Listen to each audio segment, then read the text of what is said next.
90 का वो दशक जहां बिहार में अपराध का ऐसा बोलबाला था कि लोगों को सड़कों पर भी बाहर निकलते हुए डर लगता था।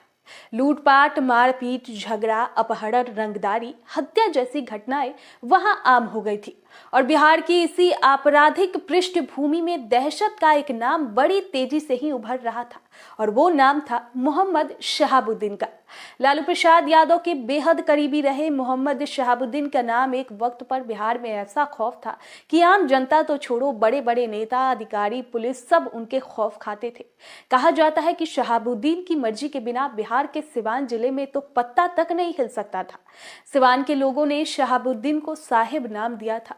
मोहम्मद शहाबुद्दीन का जन्म 10 मई 1967 को सिवान के प्रतापपुर में हुआ था। सिवान में ही स्कूली पढ़ाई पूरी करने के बाद उन्होंने राजनीतिक विज्ञान से ग्रेजुएट की। कॉलेज के दिनों से ही शहाबुद्दीन का नाम अपराध से जुड़ने लगा। 1986 में जब वो 19 साल के थे तो उनके ऊपर पहला आपराधिक मामला दर्ज हुआ। शहाबुद्दीन के लिए तो क्राइम की ये शुरुआत थी। इसके बाद तो वो एक के बाद एक खौफनाक वारदातों को अंजाम देते रहे। कई मामले शहाबुद्दीन पर दर्ज हुए, यहाँ तक कि उन्हें हिस्ट्री शीटर तक घोषित कर दिया गया था। जब अपराध की लिस्ट बढ़ने लगी तो शहाबुद्दीन ने राजनीति का दामन थामने का बनाया। 1985 चुनाव में जीरादेई सीट से शहाबुद्दीन ने निर्दलीय चुनाव लड़ा और जीत हासिल की। बस क्या था, शुरुआत हो चुकी थी एक शातिर अपराधी की राजनीति से जुड़ने की। इसके बाद तो क्राइम के साथ साथ राजनीति में भी इस बाहुबली का ग्राफ बढ़ते चला गया। सिवान में ये डॉन धीरे धीरे पूरे बिहार में फेमस होने लगा। लोगों में शहाबुद्दीन का इतना डर था कि कोई उनके खिलाफ कुछ भी कहने से बचता था। इसी दौरान शहाबुद्दीन लालू यादव के करीब आए। लालू यादव को अपना दबदबा बनाने के लिए एक दबंग आदमी की जरूरत थी और शहाबुद्दीन को एक बड़ी पार्टी का प्लेटफॉर्म चाहिए था। बस यही से अपराध का एक नए युग की शुरुआत हुई। 1991 लोकसभा चुनाव में जनता दल की बड़ी जीत मिली। इस लोकसभा चुनाव में शहाबुद्दीन ने अपने बाहुबल तो लालू यादव का साथ दिया, साथ ही मुस्लिम वोटर्स को लुभाने में भी अहम भूमिका निभाई। अब बिहार में जनता दल की सरकार बन चुकी थी तो सिवान में शहाबुद्दीन की सरकार चलती थी।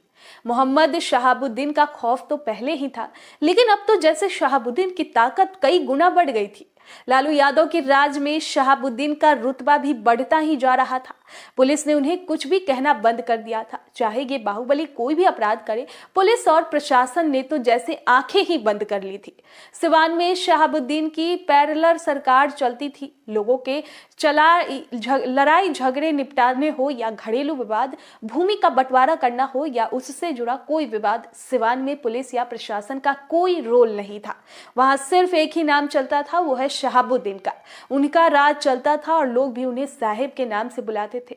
शहाबुद्दीन ने 1995 में जनता दल की सीट पर विधानसभा चुनाव लड़ा और जीत हासिल की। इसके तुरंत बाद 1996 में शहाबुद्दीन को लोकसभा का टिकट दे दिया गया और पहली बार सिवान का साहिब संसद तक पहुंचा। 1997 में आरजेडी बनी और लालू यादव की सरकार आई तो शहाबुद्दीन का कद और बढ़ता गया और साथ ही बढ़ गई गुंडागर्दी।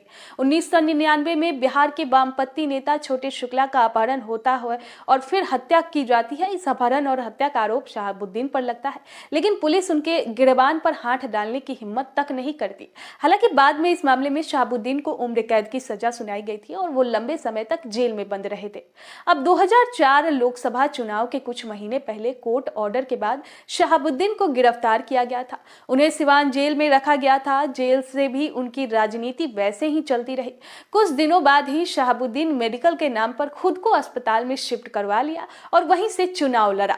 अस्पताल में एक पूरा वार्ड शहाबुद्दीन को दिया गया था। वो यही अपने नेताओं से मिलते चुनाव की रणनीति बनाते। वार्ड में कड़ी सुरक्षा व्यवस्था थी, चप्पे चप्पे पर पुलिस तैनात रहती। ऐसा लगता अस्पताल नहीं, शहाबुद्दीन का ऑफिस हो। चुनाव के कुछ दिन पहले कोर्ट के आदेश के एक बार फिर शहाबुद्दीन को जेल लौटना पड़ा। अब 2004 के चुनाव हुए। शहाबुद्दीन पर 500 से ज्यादा बूथ लूटने के आरोप लगे। उस सीट पर एक बार फिर चुनाव करवाया गया। जेडीयू के ओम प्रकाश श्रीवास्तव ने उन्हें कड़ी टक्कर दी, लेकिन दूसरी बार भी जीत शहाबुद्दीन को ही मिली।